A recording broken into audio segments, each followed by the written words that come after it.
Bonjour et bienvenue dans cette vidéo. On essaiera de parler des méthodologies de test de pénétration, ou autrement dit, les directives, mais aussi les baselines, autrement dit, à suivre lors de vos tests de pénétration. Il existe bien sûr plusieurs méthodes certifiées pour ne pas juste tâtonner dans le vide et aller précisément aux points cruciaux au niveau d'une architecture, d'une plateforme, etc. Cela peut interagir avec les tests de pénétration, mais peut être aussi sujet à des méthodes de conception telles que le cycle de développement d'une application par exemple. Le plan de la présentation sera le suivant. Nous allons commencer par une petite introduction, suivie par la définition d'une notion qui est très importante, qui est la portée. On va ensuite enchaîner avec le guide pour établir une portée, ainsi que les types d'états de départ lors de vos tests de pénétration. Nous allons ensuite poursuivre avec les méthodologies de test de pénétration, qu'on va ensuite détailler une à une, telles que l'Open Source Security Test and Methodology Manual, ou encore l'Open Web Application Security Project Testing Guide, donc pour l'OWASP, ou encore une fois, le Web Application Security Consortium Trade Classification. Donc on essaiera de voir quelques méthodologies de test de pénétration, les étapes qu'utilise chacune, et une fois que vous aurez des informations sur chacune d'entre elles, vous pourrez choisir celle qui va en adéquation avec vos besoins. Il existe des étapes logiques pour tout test de pénétration, donc des étapes directives à suivre. Bien sûr, chaque étape commence par un état de départ, donc il faut spécifier cet état. Nous allons parler des différents états de départ. On peut aussi parler de type de test. Donc on peut se mettre soit du côté du hacker qui ne connaît rien du système et attaquer, ou encore être du côté du pentester officiel au sein d'une entreprise qui va tester la sécurité. Généralement, lors des tests de pénétration, on choisit la méthodologie la plus proche des hackers, qui est celle du fait euh, qu'on va être sans information sur l'état de la plateforme, sur l'exécution lors de workflow dans l'entreprise, essayer de pirater l'entreprise, trouver des vulnérabilités aussi bien au niveau des ressources humaines qu'au niveau technique, d'une vue plus explosée. Donc on ne va pas interagir avec l'entreprise, on va être embauché d'une vue cachée, essayer d'attaquer l'entreprise sans rien savoir sur elle. Donc, quand je dis rien savoir sur elle, ça ne veut pas dire des informations concernant la plateforme, etc., mais juste l'interaction avec les utilisateurs, l'interaction technique. Les gens qui travaillent au sein de l'entreprise ne sauront pas que vous êtes en train de faire un test de pénétration. Donc, on aura aussi une introduction aux différentes méthodologies de test et une notion, encore une fois, je le rappelle, qui est très importante, c'est la définition de la portée. Donc, le fait d'établir une portée va définir comment le test de pénétration commencera et sera exécuté. Donc, cela commence bien sûr par une connaissance de l'environnement afin de cerner l'infrastructure pour pouvoir segmenter cette dernière et aller droit au but sans perdre de temps. Le guide pour établir une portée est le suivant. Il existe plusieurs points à suivre, tels que la définition du système cible, l'adressage, les systèmes établis, etc. Donc c'est plus de la paperasse qu'autre chose, afin de ramener sur papier les connaissances sur une cible. Donc il faut bien s'organiser dans ce sens, comme on a pu le voir, et on va le voir encore une fois pendant toute la formation. Il faut toujours s'organiser afin d'être le plus efficace possible. On doit aussi établir un time frame, mais aussi comment la cible sera évaluée. Donc il faut tout spécifier, les points qu'on va pouvoir explorer, mais aussi tester lors de nos tests de vulnérabilité. Donc c'est très important à mettre au sein de votre méthodologie. Il faut aussi spécifier les outils que vous allez utiliser pour chaque point, les parties prenantes, que ce soit direct ou indirect, l'état de départ, encore une fois, qu'on va voir dans le prochain slide plus en détail. Il faut aussi identifier les SPOF, autrement dit les Single Point of Failure, ce qui veut dire que c'est des points que si ça tombe, tout le réseau tombe. Donc c'est très important à identifier. car cela spécifie la plupart du temps des points qui sont le plus souvent attaqués par des hackers. Donc il faut aussi spécifier des flags pour pouvoir spécifier encore une fois le niveau de gravité par rapport aux vulnérabilités. Il faut spécifier le contenu du livrable, mais aussi la méthodologie que vous allez établir lors de l'écriture de votre rapport, à voir donc dans le chapitre concernant le reporting. Mais aussi, ce qui est optionnel et pas toujours présent, c'est la correction et l'amélioration de l'infrastructure, plateforme, etc. Donc, c'est pas tout le temps des entreprises qui font ça, mais cela peut être éventuellement un point à traiter. Donc, il existe 3 points de départ principaux. Donc, vous pouvez commencer par la black box, c'est ce dont on a parlé tout à l'heure. Donc, vous n'avez aucune connaissance sur l'entreprise. Vous allez faire en sorte d'être un hacker qui va attaquer simplement.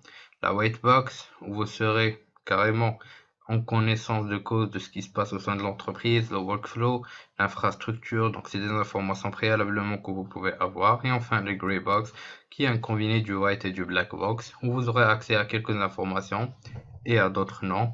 Donc, la plupart du temps, on utilise du black box, mais la white box peut aussi être assez utile quand on a une entreprise qui a plus d'incidents internes qu'externes. Donc, black box, c'est plus pour mettre une casquette hacker à 100%. Grey box, cela encore dépendra de l'infrastructure. Donc, si l'infrastructure dispose d'informations donc assez importantes au niveau interne, mais aussi avec un accès externe, donc on peut utiliser du grey box. Donc, il existe plusieurs méthodologies de test de pénétration. Nous avons parlé de 5 principales méthodologies, qui est l'Open Source Security Testing Methodology Manual, Information System Security Assessment Framework, Open Web Application Security Project Testing Guide. Donc, le web, c'est une des plus importantes méthodologies à voir. La Web Application Security Consortium Threat Classification. Et enfin, Penetration Testing Execution Standard. Concernant l'Open Source Security Testing Methodology Manual, c'est des tests à effectuer, mais c'est aussi une analyse. Donc, c'est des rapports, c'est une méthodologie qui utilise le principe du day-to-day. Donc, il n'y a pas préalablement une planification de ce qui va se faire. Donc, on commence bien sûr d'une analyse qui est théorique, on passe petit à petit à la pratique. Donc, on commence par la portée, suivi du channel, suivi par l'index, et enfin par le vecteur. Autrement dit, on va commencer par collecter les informations, suivi ensuite spécifier les channels de communication qui va être utilisés. Enfin, on va essayer d'indexer ces channels afin de spécifier les types d'attaques qu'on va pouvoir exploiter. Enfin, on va utiliser un vecteur d'attaque spécifique à exploiter. Donc, on a quelques standards tels que le blind, le gray box, double gray box, tandem et enfin reversal. Dans le blind, donc le standard du blind, on dispose juste de quelques petites informations concernant l'infrastructure. Le double blind, donc on ne dispose d'aucune information. La gray box, on dispose de quelques informations de l'infrastructure. Donc les gray box, on dispose juste de quelques informations concernant quelques vecteurs et d'autres non. Donc cela dépendra encore une fois, comme on l'a spécifié dans le slide sur les portées, de l'état de l'exploitation de l'infrastructure. Le double gray box est plus précise qu'une gray box, sauf qu'on ne dispose pas de time frame et on a juste quelques informations concernant donc tout ce qui concerne l'infrastructure. L'exemple parfait d'une double gray box est la white box. Donc on a une interaction complète avec ce qui se passe au sein de l'infrastructure, mais juste de quelques codes. Quand on parle de tandem, ça veut dire que l'utilisateur ne dispose pas de telles informations, mais bien sûr, il faut toujours être en relation la cible et lui spécifier l'état d'avancement. Le reversal veut dire que l'auditeur a un accès complet à toutes les informations possibles avec un certain suivi avec les cibles et il faut spécifier ce qui a été testé ou non au fur et à mesure. Donc l'Information System Security Assessment Framework est un système open source, encore une fois, de test et d'analyse. C'est plus un framework qui est utilisé par les pentesters. Il audite aussi bien au niveau managériel que technique. Donc l'ISAF est très riche au niveau technique et contient plusieurs baselines à suivre. l'Open Web Application Security Project Testing Guide, donc l'OWASP, qui est une communauté open source, qui est surtout orientée Secure Coding et meilleures pratiques.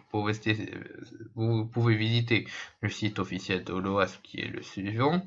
Donc il est surtout orienté évaluation de risque et il dispose de plusieurs applications, de plusieurs guidelines à suivre, tels que le guide de test, le guide de développement. Donc on a quelques recensements qui se font quasiment toutes les années, des informations très pratiques pour vous.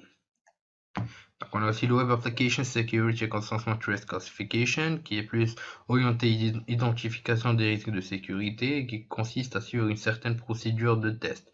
Il est surtout spécialisé dans le cycle de vie de développement, donc il est plus orienté sécurité, mais lors de la phase de conception et de développement pour éviter tout ce qui est faille de sécurité, mais à l'avance. Donc il est un peu similaire à l'OWASP pour ses publications et les outils qu'on retrouve. Donc c'est une communauté qui est assez riche.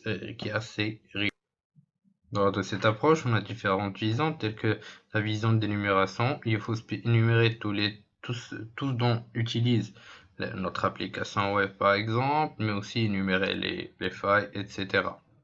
Il faut aussi développer, on a aussi une vue de développement, donc on parle aussi ici de cycle de vie de développement, mais aussi le suivi d'une méthodologie qui est orientée encore une fois cycle de vie, développement. Et enfin, on retrouve la taxonomie, donc Risk Reference View, où il faut toujours spécifier donc une référence par rapport à la faille trouvée, telle que le CVE qu'on a pu découvrir ensemble. Enfin, on retrouve le Penetration Testing Execution Standard, donc qui est efficace sur n'importe quel environnement et qui dispose de 7 principales phases de test. Donc le Pre-Engagement Interaction, donc il faut toujours avoir bien sûr un pré-engagement avant d'avoir l'engagement bien sûr final, une interaction avec donc, le client pour pouvoir spécifier le cahier de charge d'une façon la plus précise possible. Ensuite, on a la récolte de tout ce qui concerne l'information. Le Street Modeling, où il faudra donc réaliser une cartographie des risques. Ensuite, l'analyse des vulnérabilités, la recherche, l'exploitation, l'étape post-exploitation et enfin le reporting. Donc en tant que débutant, je vous conseillerais cette méthodologie qui est très efficace et qui est adéquate à n'importe quel environnement. Donc dans cette présentation, nous avons pu voir quelques points très importants qui sont comment trouver, donc établir une portée, comment établir un guide pour établir, donc comment suivre, donc les points les plus cruciaux qu'on doit suivre pour établir une portée. Donc on a quelques points qu'il faut toujours spécifier, mettre carte sur table et essayer de récolter le plus d'informations possible pour bien spécifier la portée. Une fois la portée spécifiée, le test de pénétration se fera quasiment tout seul, puisque vous aurez spécifié toutes les directives, spécifié tout ce dont vous aurez besoin lors de vos tests de pénétration. Ensuite, on a pu découvrir les types d'états de départ, qui est un point très important, et bien sûr qui sera en adéquation avec le type de plateforme, d'infrastructure, etc. que vous êtes en train d'auditer. Et enfin, on a pu découvrir quelques méthodologies de test de pénétration. Bien sûr, je ne dis pas que c'est juste les méthodologies qui existent. Il existe plusieurs autres méthodologies que vous pouvez découvrir en naviguant sur Internet, mais j'ai essayé d'énumérer les plus utilisées, les plus avancées. Donc je vous laisse le soin d'aller plus loin dans ces méthodologies. Bien sûr, cela encore une fois dépendra du type d'interaction dont vous avez besoin. Donc le type d'infrastructure que vous êtes audité ira en adéquation avec la méthodologie, bien sûr, que vous aurez choisi. Donc c'est un point qui est très crucial. Donc il nous faudra juste le point n'est pas acquérir des compétences techniques, mais il faut élever le niveau pour acquérir des compétences managérielles et pouvoir être un ingénieur dans la tête, mais non pas un technicien qui est juste là pour exécuter des outils. C'est ce point que j'essaie de vous faire parvenir, c'est d'enlever la casquette de quelqu'un qui veut juste tester pour tester et mettre la casquette d'un ingénieur qui va essayer d'aller là où ça fait mal, donc de cartographier, ensuite de zoomer sur chacun des points, d'établir une route pour ces tests de pénétration. Donc j'espère que l'idée est passée. Je vous dis merci de votre suivi et à la prochaine vidéo.